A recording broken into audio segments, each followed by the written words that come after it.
जय हिंद साथियों, एक बार मैं फिर से आप सभी का स्वागत करता हूं आपके अपने यूट्यूब चैनल शाक्या जी जीके क्लासेस में। मैं आशा करता हूं, उम्मीद करता हूं कि आप लोग मस्त होंगे और दुरुस्त होंगे, अपनी तैयारी को बहुत ही शानदार तरीके से कर रहे होंगे दोस्तों। ठीक है, हमारी मॉडल पेपर सीरीज चल रही है। आज हमारा आरपीएफ का मॉडल पेपर 11वां है दोस्तों। ठीक है, जिन्होंने बाकी का मॉडल पेपर नहीं देखे जल्दी से जाइए, वीडियो के डिस्क्रिप्शन बॉक्स में प्लेलिस्ट का लिंक दिया हुआ आप लोग देख सकते हैं दोस्तों। ये क्लास बहुत ही इंपॉर्टेंट रहेगी, अंत तक बने रहिएगा दोस्तों। इस क्लास के अंदर दोस्तों हर एक इंपॉर्टेंट क्वेश्चन देखने को मिलेगा जो आरपीएफ एग्जाम में रेलवे के द्वारा पूछा जाएगा या पूछे जाने की संभावना है या पूछा जाएगा दोस्तों। ठीक है, बहुत ही इंपॉर्टेंट क्लास रहेगी दोस्तों। ठीक है, हर क्लास में दोस्तों हम हर एक इंपॉर्टेंट टॉपिक्स को डिस्कस करते हैं दोस्तों। हर टॉपिक्स को इसके अंदर डिस्कस किया जाएगा। ठीक है, जीके जीएस का हर एक टॉपिक को हम छूने की कोशिश करेंगे जो एग्जाम में क्वेश्चंस पूछे जाएंगे। हम बिना देरी करें हमारी क्लास को कंटिन्यू करते हैं। कल हमने 235 क्वेश्चन कवर किए थे, हम वहीं से स्टार्ट करते हैं। हमारा क्वेश्चन नंबर 236 है दोस्तों। बताइए, भारत से मयूर सिंहासन कौन लेकर गया था दोस्तों? बताना आपको। ठीक है, चंगेज खान, अहमद शाह, नादिर शाह या मोहम्मद बिन तुगलक? सभी स्टूडेंट को बताना है, बहुत ही इंपॉर्टेंट क्वेश्चन बनता है यहां से। क्या होगा इसका सही जवाब? जल्दी से कमेंट बॉक्स में इसका जवाब दें। भारत से मयूर सिंहासन कौन लेकर गया था दोस्तों? तो बिल्कुल आप लोग ऑप्शन टिक करेंगे, नादिर शाह दोस्तों। आप सभी को पता होगा दोस्तों, नादिर शाह ने 1739 में दोस्तों दिल्ली पर विजय प्राप्त की थी, दिल्ली पर आक्रमण किया दोस्तों 1739 पर दोस्तों। ठीक है, आक्रमण करने के बाद वहां पर जो राजा था मोहम्मद शाह रंगीला, उसको हरा दिया था दोस्तों। और यहां से दोस्तों मयूर सिंहासन तो लेकर गया ही गया है, और दूसरा और क्या लेकर गया था? कोहिनूर हीरा भी लेकर गया था दोस्तों। कोहिनूर हीरा एग्जाम में पूछा जाता है, कोहिनूर हीरा कौन लेकर गया था? कोहिनूर हीरा। ठीक है, जो युद्ध हुआ था दोस्तों रंगीला और ये नादिर शाह के बीच में, उस युद्ध का नाम है करनाल का युद्ध। बहुत बार पूछा जाता है, रट लेना इसको, करनाल का युद्ध। करनाल युद्ध। ठीक है, करनाल युद्ध दोस्तों कब हुआ? 1739 में। क्वेश्चन ये पूछा जाता है करनाल का युद्ध किन किन के मध्य हुआ, तो आप लोगों को टिक करना है करनाल का युद्ध हुआ है नादिर शाह वर्सेस मोहम्मद शाह रंगीला दोस्तों। ठीक है, आप लोग ये ध्यान रखना है, एग्जाम में ये क्वेश्चन पूछे जाते हैं। अगला क्वेश्चन है आपकी स्क्रीन पर। हम हर एक टॉपिक को छूने की कोशिश करेंगे, अंत तक बने रहिए, आपका बहुत ही अच्छे से रिवीजन हो जाएगा। इन क्लासेस को देखो, जीके जीएस की क्लासेस मैंने आपके लिए 65 जीके की क्लासेस कंप्लीट करी है दोस्तों, और मॉडल पेपर सीरीज चल ही रही है। इन 65 क्लासेस में लगभग आपके 1400 क्वेश्चन कवर हुए हैं दोस्तों, और इन 1400 क्वेश्चन की हर एक क्लास की पीडीएफ आपको मेरे टेलीग्राम चैनल पर मिल जाएगी। लिंक वीडियो के डिस्क्रिप्शन बॉक्स में टेलीग्राम चैनल का दिया हुआ है। ठीक है साथियों, चलिए इस क्वेश्चन का जवाब दिए। क्वेश्चन क्या बोल रहा है आपसे? किसे राबिया उद दुर्रानी के नाम से भी जाना जाता है? असमत बेगम, जगत गोसाई, नूर जहां, दिलरास बेगम बानू? बताइए क्या होने वाला है इस प्रश्न के लिए सही जवाब? कमेंट बॉक्स में बताएंगे आप सभी स्टूडेंट्स। आपको कमेंट करना है कि रबिया उद दुर्रानी के नाम से किसे जाना जाता है। तो गुरुजी इसका सही उत्तर होगा दिलरास बेगम बानू दोस्तों। Option number D. कौन है ये दिलरास बेगम बानू? गुरुजी ये है औरंगजेब की पत्नी। कौन है साथियों? औरंगजेब की पत्नी। यहां पर मैं लिख देता हूं औरंगजेब की पत्नी है ये दिलरास बानू बेगम। ठीक है, ध्यान रखना, एग्जाम में क्वेश्चन पूछा जाता है कि दिलरास बेगम बानू कौन है दोस्तों, तो आप लोगों को टिक करना औरंगजेब की पत्नी दोस्तों। इसने अपनी पत्नी की याद में, औरंगजेब ने अपनी पत्नी की याद में बीबी का मकबरा बनवाया। बहुत बार पूछा जाता है दोस्तों, बीबी का मकबरा। ध्यान रखना साथियों, ये क्वेश्चन पूछा जाता है, बीबी का मकबरा किसने बनवाया है? आप लोग मुझे कमेंट करके बताएंगे कि ये बीबी का मकबरा कहां पर स्थित है, कहां पर है ये प्रेजेंट। ठीक है, आप लोगों को इसका जवाब कमेंट बॉक्स में देना। मैं आशा करता हूं कि आप लोग इस प्रश्न का जवाब जरूर कमेंट बॉक्स में देंगे। ठीक है, आप लोग अंत में अपना स्कोर चेक करना है कि आपने कितना स्कोर किया है दोस्तों, आपकी कैसी तैयारी चल रही है। क्वेश्चन नंबर 238, निम्न में से कौन सी नदी अरब सागर में गिरती है? गोदावरी, साबरमती, लूणी या फिर कृष्णा? क्या होगा इसका सही जवाब? कमेंट बॉक्स में सभी स्टूडेंट अपनी राय देंगे। साथियों क्लास डेली 8 PM पर अपलोड होती है दोस्तों, आप लोग जल्दी से देख लिया करें क्लासेस को। ठीक है, बहुत सारे स्टूडेंट क्या करते हैं कि एक दो क्वेश्चन स्टार्टिंग के देख लेते हैं और क्लास को छोड़ देते हैं। दोस्तों आपको ऐसा नहीं करना है, बहुत ही शानदार कंटेंट मिल रहा है आपको, अच्छे से इससे पढ़िए। जब फ्री ऑफ कॉस्ट सब कुछ मिल रहा है तो आपके पढ़ने में क्या जा रहा है, आप अच्छे से पढ़िए। ठीक है, आपको मेहनत करना है और सिलेक्शन लेना है दोस्तों, क्योंकि सिलेक्शन लेने हमारे माता पिता हमारा इंतजार करें दोस्तों सिलेक्शन लेने के लिए दोस्तों। ठीक है, तो आप लोग सिलेक्शन लीजिए, अच्छे से पढ़िए, मेहनत करिए। ठीक है, हमें क्वेश्चन पूछा है कि वो कौन सी नदी जो अरब सागर में गिनती है, तो मैं एक बार यहां से आपका ऑप्शन नंबर बी को टिक कर देता हूं दोस्तों। ऑप्शन नंबर बी को लॉक करेंगे, साबरमती नदी अपना जल अरब सागर में गिराती है। अब दोस्तों अगर अरब सागर में कौन कौन सी नदियां अपना जल गिराती है उसके मैं आपको बता देता हूं, रट लेना अच्छे से। ठीक है, उसका मैं आपको बता देता हूं ओवरऑल। तो सबसे पहले आप नदी लिखेंगे दोस्तों, मैं यहाँ पे एक एक करके लिख देता हूँ, ठीक है। अरब सागर में गिरने वाली नदियों के नाम। सबसे पहले आप लिखेंगे माही नदी दोस्तों, माही नदी जो कर्क रेखा को 2 बार काटती है दोस्तों, ठीक है, माही नदी। फिर तापी नदी जो गुजरात में बहती है दोस्तों, तापी नदी, तापी नदी, ठीक है, माही, तापी। और आप टिक करेंगे दोस्तों नर्मदा नदी, नर्मदा, माही, तापी, नर्मदा, अमरकंटक की पहाड़ियों से निकलती है, ठीक है। अमरकंटक की पहाड़ियों से 3 नदियां निकलती है, रट लेना, नर्मदा, सोन, और एक और कौन सी नदी निकलती है, गोदावरी, ध्यान रखना, ठीक है। नर्मदा हो गया, और दूसरा ध्यान रखें मांडवी, मांडवी नदी, मांडवी एक जलप्रपात भी है दोस्तों, ध्यान रखना, ठीक है, गोवा में, ठीक है। 4 ये हो गई। 5वीं ध्यान रखोगे जुआरी, जुआरी, जुआरी नदी। इन नदियों को रट लेना दोस्तों, ये अरब सागर की ओर बहती है दोस्तों, ठीक है। एग्जाम में क्वेश्चन पूछा जाता है निम्न में से कौन सी नदी अरब सागर में नहीं बहती है, ऐसे क्वेश्चन पूछे जाते हैं। और वहीं स्टूडेंट कंफ्यूज होकर हर कोई सा आंसर टिक करके आ जाते हैं और गलत हो जाता है दोस्तों। आपको ऐसा नहीं करना है क्योंकि नेगेटिव मार्किंग है, आप सभी बच्चे जानते हैं 1/3 की, ठीक है। तो आपको ऐसा नहीं करना है। ये सारी की सारी नदियां दोस्तों अरब सागर की ओर बहती हैं दोस्तों, इनको अच्छे से लिख लेना, लर्न कर लेना, स्क्रीनशॉट लेना चाहे तो ले लेना, ठीक है। अगला क्वेश्चन है आपकी स्क्रीन पर, इस प्रश्न का जवाब दीजिए सभी स्टूडेंट। क्वेश्चन क्या बोल रहा है आप सभी से, क्वेश्चन नंबर 239 क्या कह रहा है, भारत के पहले उप प्रधानमंत्री कौन थे, वल्लभ भाई पटेल, मोरारजी देसाई, जवाहरलाल नेहरू, चौधरी चरण सिंह। आप सभी को पता होगा चौधरी चरण सिंह अंतर्राष्ट्रीय हवाई अड्डा लखनऊ में है, ध्यान रखना दोस्तों, ठीक है। तो इसका सही ऑप्शन हो जाएगा वल्लभ भाई पटेल दोस्तों। इसका सही ऑप्शन क्या होगा, उप प्रधानमंत्री कौन थे दोस्तों, वल्लभ भाई पटेल दोस्तों, ध्यान रखना। ये गृह मंत्री भी थे दोस्तों, ठीक है, गृह मंत्री भी थे पहले, ठीक है, ये गृह मंत्री भी थे दोस्तों। इनको लौह पुरुष कहा जाता दोस्तों, लौह पुरुष, इनको क्या कहा जाता, लौह पुरुष कहा जाता दोस्तों, लौह पुरुष। और जो इनको दोस्तों सरदार की उपाधि किसने दी है दोस्तों, कोई बताएगा कमेंट करके। इनको सरदार की उपाधि दोस्तों बारदोली की महिलाओं ने दी है दोस्तों, इनको सरदार की उपाधि, सरदार का टाइटल, ध्यान रखना। अगला प्रश्न है आपकी स्क्रीन पर करंट अफेयर का। मैंने कहा था हम हर एक टॉपिक को छूने की कोशिश करेंगे, एक भी क्वेश्चन नहीं छोड़ेंगे, तो अंत तक बने रहेंगे तो आपका बहुत ही अच्छे से रिवीजन होगा, मेरी गारंटी है दोस्तों। आपको बहुत अच्छा सा कंटेंट प्रोवाइड कराने की कोशिश की जा रही है, आप लोग पढ़िए अच्छे से। हाल में ही किसे नाटो के अगले महासचिव के रूप में नियुक्त किया गया है, विलियम जोन्स को, जेम्स को, रिचर्ड जेम्स को, मार्क रूट को, या इनमें से कोई नहीं। बहुत ही प्यारा सा क्वेश्चन है आपकी स्क्रीन पर। हाल में ही किसे नाटो के अगले महासचिव के रूप में नियुक्त किया गया है, तो गुरुजी इसका सही जवाब हम ऑप्शन नंबर सी को टिक करेंगे, मार्क रूट को दोस्तों। Option number C will be the right answer. Next question on your screen, Tania Sachdev ने किस खेल में प्रसिद्धि हासिल की है, बताइए। तानिया सचदेव ने किस खेल में प्रसिद्धि हासिल की है, कमेंट बॉक्स में बताएंगे सभी स्टूडेंट्स। शतरंज, क्रिकेट, टेनिस या तैराकी। बहुत ही प्यारा सा क्वेश्चन आपकी स्क्रीन पर है। तो इन्होंने जो प्रसिद्धि हासिल करी है उस खेल का नाम है शतरंज दोस्तों। उस खेल का क्या नाम है दोस्तों, शतरंज है। ऑप्शन नंबर ए को लॉक करेंगे।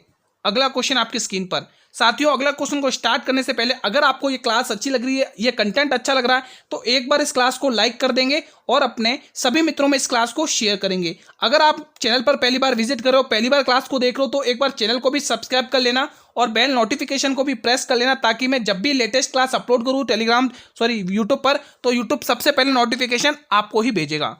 महात्मा गांधी जी अंतर्राष्ट्रीय हिंदी विश्वविद्यालय कहाँ पर स्थित है, मदुरै, कर्नाटक, दिल्ली या वर्धा। सभी स्टूडेंट्स बताएंगे क्या होगा इसका सही जवाब। गुरुजी इसका सही जवाब वर्धा होगा, महाराष्ट्र। महाराष्ट्र टिक करेंगे, महाराष्ट्र दोस्तों, ठीक है, Maharashtra. Option number D will be the right answer. अगला क्वेश्चन आपके स्क्रीन पर है, क्वेश्चन नंबर 243। यूनिसेफ का मुख्यालय कहाँ पर स्थित है, बताइए। पेरिस में, स्विट्जरलैंड में, जेनेवा में या न्यूयॉर्क में। क्या होगा इसका सही जवाब, कमेंट बॉक्स में बताइए।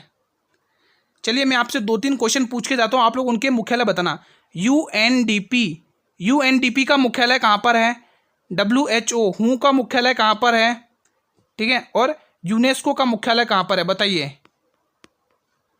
इन तीनों के जवाब आप लोग से मैं कमेंट सेक्शन में चाहूँगा। मैं आपसे रिक्वेस्ट करता हूँ इनके जवाब जरूर टिक करना।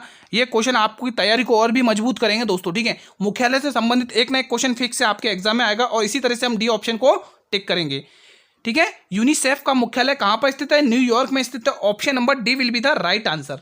अगला क्वेश्चन है आपकी स्क्रीन पर, निम्न में से कौन सा किला चिनाब नदी के किनारे बनाया गया है, अखनूर का किला, हरी पर्वत किला, चिकटन किला या बहु किला। क्या होगा इसका सही जवाब? चिनाब नदी की बात करें दोस्तों तो ये सिंधु नदी की सबसे बड़ी सहायक नदी है, सिंधु की सबसे बड़ी सहायक नदी है दोस्तों। इसका प्राचीन नाम कोई बताएगा? इसका प्राचीन नाम कोई बताएगा मुझे कमेंट करके? चिनाब का प्राचीन नाम क्या है? इसका प्राचीन नाम क्या है? कोई कमेंट करके बता दे दोस्तों। इसका प्राचीन नाम बताइए चिनाब का। नदियों के प्राचीन नाम रट लेना 4 5 1 का, ठीक है, एग्जाम में पूछी जाएगी, ठीक है। और आपको मुझे बताना झेलम का भी प्राचीन नाम बताना। झेलम नदी, झेलम का नाम बताओ प्राचीन, झेलम का प्राचीन नाम बताइए सभी स्टूडेंट्स, ठीक है। तो प्राचीन नाम अगर हम चिनाब नदी की बात करें दोस्तों, अस्किनी ध्यान रखेंगे, अस्किनी। झेलम का प्राचीन नाम वितास्ता ध्यान रखेंगे, ठीक है। तो इसका सही ऑप्शन हो जाएगा अखनूर का किला दोस्तों। ऑप्शन नंबर ए को लॉक करेंगे। मैं आशा करता हूं कि आप लोगों ने ऑप्शन नंबर ए को लॉक किया है दोस्तों। किस किस स्टूडेंट ने ऑप्शन नंबर ए को लॉक किया है? ठीक है, बढ़े अगले क्वेश्चन की तरफ बिना देरी करें। चलिए अगला क्वेश्चन नंबर 245। भारतीय संविधान का कौन सा अनुच्छेद राज्यपाल की नियुक्ति से संबंधित है? अनुच्छेद 143, अनुच्छेद 155, अनुच्छेद 149 और अनुच्छेद 148। क्या होगा इसका सही जवाब? कमेंट बॉक्स में बताएं दोस्तों। आप लोग मुझे बताइए कि राज्यपाल की दोस्तों योग्यताएं, राज्यपाल की क्वालिफिकेशन, राज्यपाल की योग्यताएं किस अनुच्छेद के अंतर्गत आती हैं? बताइए, राज्यपाल की योग्यताएं किस अनुच्छेद के अंतर्गत आती हैं? आप लोग मुझे कमेंट बॉक्स में बताएं। क्वालिफिकेशन किस आर्टिकल के अंदर आती है? बताइए।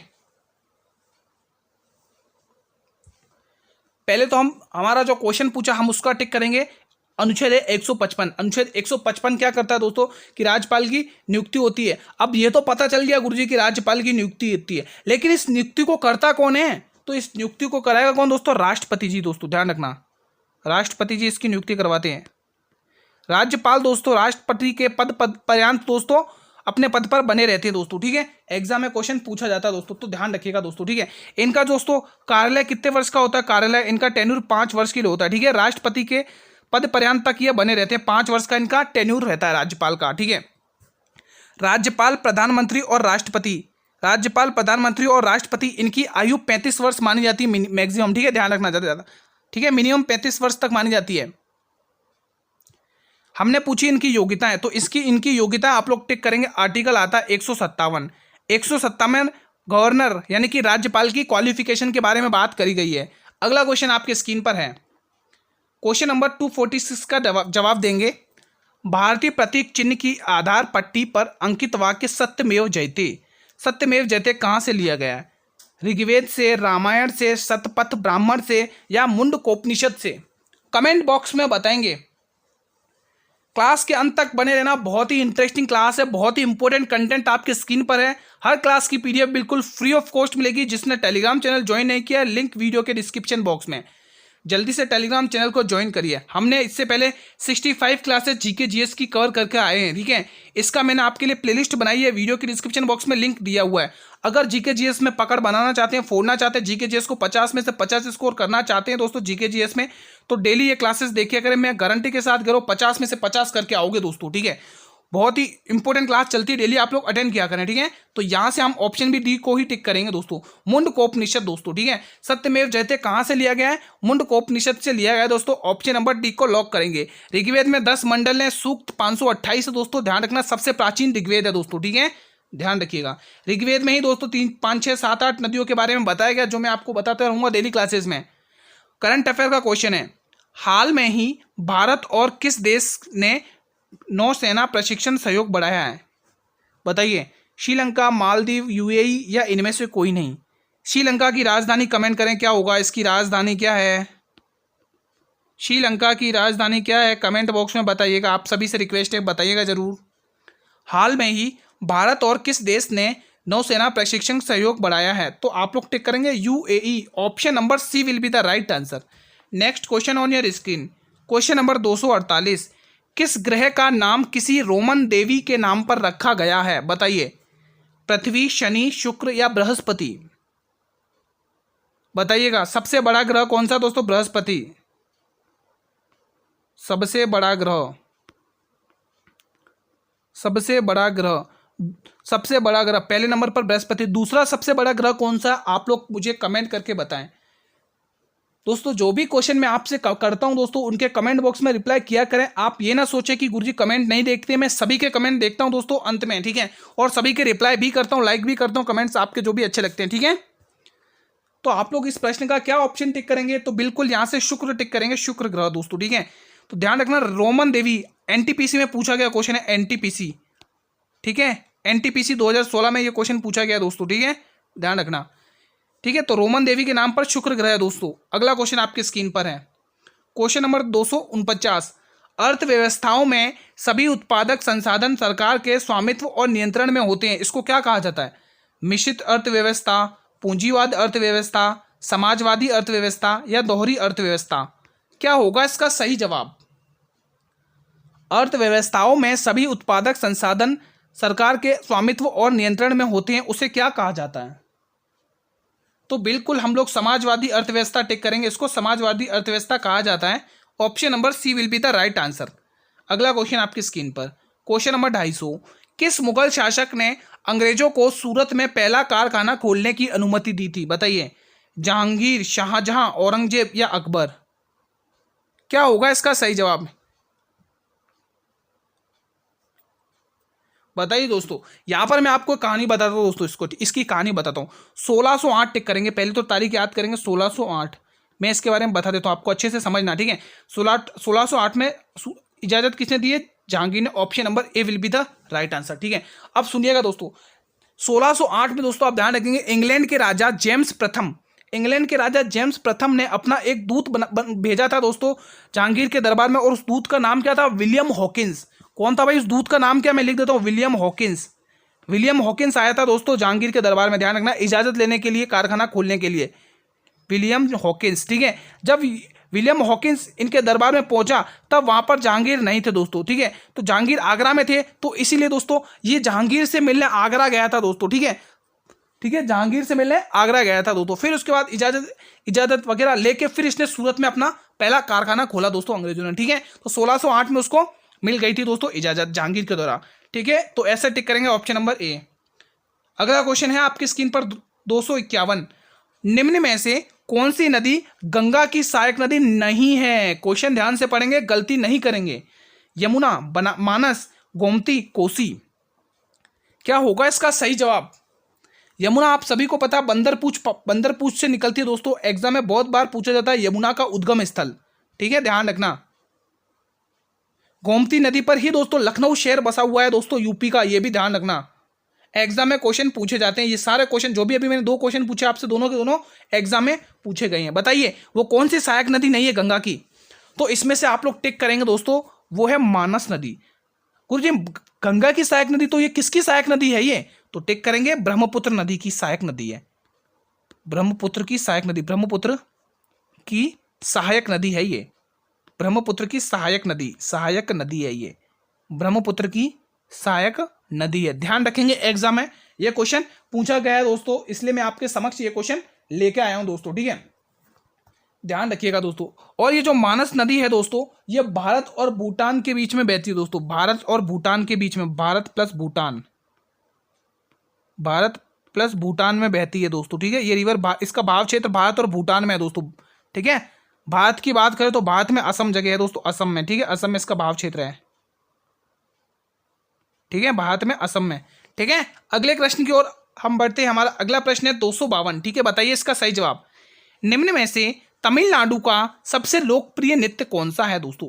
बहुत ही शानदार, यक्षगान, कथकली, करगाम या कुडियाट्टम? बताइए क्या होगा इसका सही जवाब? एनटीपीसी में पूछा गया क्वेश्चन है। चलिए अगर हम यक्षगान की बात करें, कर्नाटक में होता है दोस्तों, ये कर्नाटक में, ठीक है। यक्षगान कहाँ का है? कर्नाटक का। आप लोग ध्यान रखेंगे, एग्जाम में बहुत बार पूछा गया है, आप प्रीवियस ईयर का पेपर उठाकर देख सकते हैं, कर्नाटक का है। कथकली आप सभी को पता है दोस्तों, कथक होता तो हम यूपी टिक करते, लेकिन यहाँ कथकली है तो हम केरल टिक करेंगे। कारगम दोस्तों इसका सही जवाब होगा दोस्तों ऑप्शन नंबर सी। तमिलनाडु का लोकप्रिय नृत्य कारगम है, ऑप्शन नंबर सी। कोडियाट्टम केरल का ही है, ठीक है, बड़े अगले क्वेश्चन की तरफ बिना देरी करें। नेक्स्ट क्वेश्चन हम हमारे आपकी स्क्रीन पर लेके आते हैं। क्वेश्चन नंबर 253, निम्न में से द ग्रेट इंडियन नोवेल पुस्तक के लेखक कौन है? शशि थरूर, अश्विनी संघी, रामचंद्र गुहा या वी.एस. नायपाल? कमेंट बॉक्स में बताएं।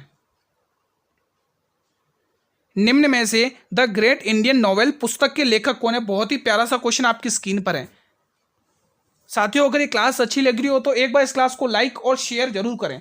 आप भी पढ़िए और अपने सभी मित्रों के साथ इस क्लास को शेयर करिए, चाहे फेसबुक हो, चाहे व्हाट्सअप हो, चाहे इंस्टाग्राम हो, चाहे टेलीग्राम चैनल हो। जिस भी प्लेटफॉर्म तक आपकी रीच है वहां तक इस क्लास को शेयर जरूर करेंगे सभी स्टूडेंट्स, ठीक है।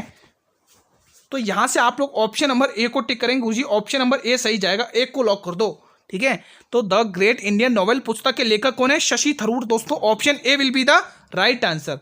चलिए हमारे अगले प्रश्न की तरफ बढ़ते हैं। 254, ज्वालामुखी पर्वतमाला सामान्य कहां पर पाई जाती है दोस्तों? बताइए। प्रशांत महासागर, आर्कटिक महासागर, हिंद महासागर, अटलांटिक महासागर? कमेंट बॉक्स में बताएंगे। ये जो ज्वालामुखी पर्वतमाला है ये सामान्यतः कहां पर पूछा जाता है? आरआरबी एनटीपीसी में पूछा गया क्वेश्चन है। आरआरबी एनटीपीसी में ये क्वेश्चन पूछा गया। कमेंट बॉक्स में बताएं क्या होने वाला है इस प्रश्न के लिए सही जवाब। बहुत ही इंपॉर्टेंट क्वेश्चन है दोस्तों, बताइएगा। तो यहां पर आप लोग टिक करेंगे प्रशांत महासागर। कौन सा ऑप्शन टिक करेंगे? प्रशांत महासागर दोस्तों। ज्वालामुखी पर्वतमाला प्रशांत महासागर पर पाया जाता है। Option A will be the right answer. ये सबसे बड़ा महासागर है दोस्तों, ठीक है। अगला और अंतिम प्रश्न को टिक करेंगे दोस्तों सभी स्टूडेंट्स। क्वेश्चन क्या बोला ध्यान से पढ़िएगा।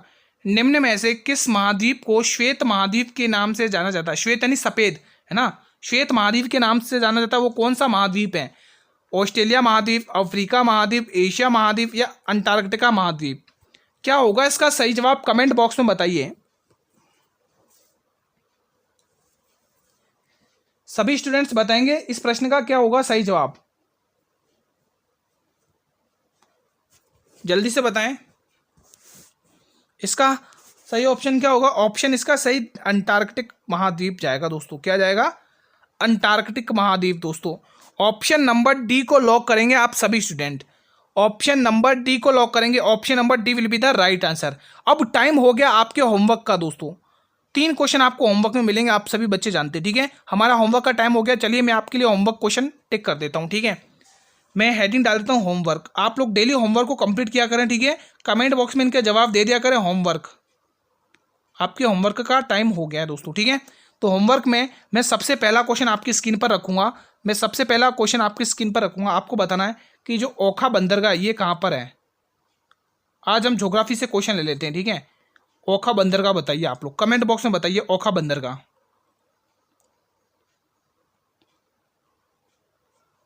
ठीक है। और दूसरा क्वेश्चन आप मुझे बताएंगे, ये जो येलो बुक है ना, येलो बुक किस देश की सरकारी रिपोर्ट, किन देशों की सरकारी रिपोर्ट के बारे में बताती है? येलो बुक, ये जो येलो बुक है किन देशों की सरकारी रिपोर्ट के बारे में बताती है दोस्तों, ठीक है। तीसरा क्वेश्चन एक और लिख लो दोस्तों। तीसरा क्वेश्चन आप कहाँ से ले सकते हैं? जैसे हम तीसरा क्वेश्चन आपके लिए ले लें, जैसे हाँ, आप लोग मुझे बताएंगे कि जो पश्चिमी घाट की सबसे ऊंची चोटी बताइए। पश्चिमी घाट की सबसे ऊंची चोटी, पश्चिमी घाट की ऊंची चोटी बताइए। ऊंची चोटी, पश्चिमी घाट की सबसे ऊंची चोटी आप लोगों को कमेंट बॉक्स में बतानी है दोस्तों, ठीक है। अगर चाहें तो एक क्वेश्चन और बता सकते हैं, छोटे से अक्षरों में मैं लिख देता हूं। अगर चाहें तो एक क्वेश्चन और बता सकते हैं दोस्तों, ठीक है। बोमडीला दर्रा किस राज्य में स्थित है? बोमडीला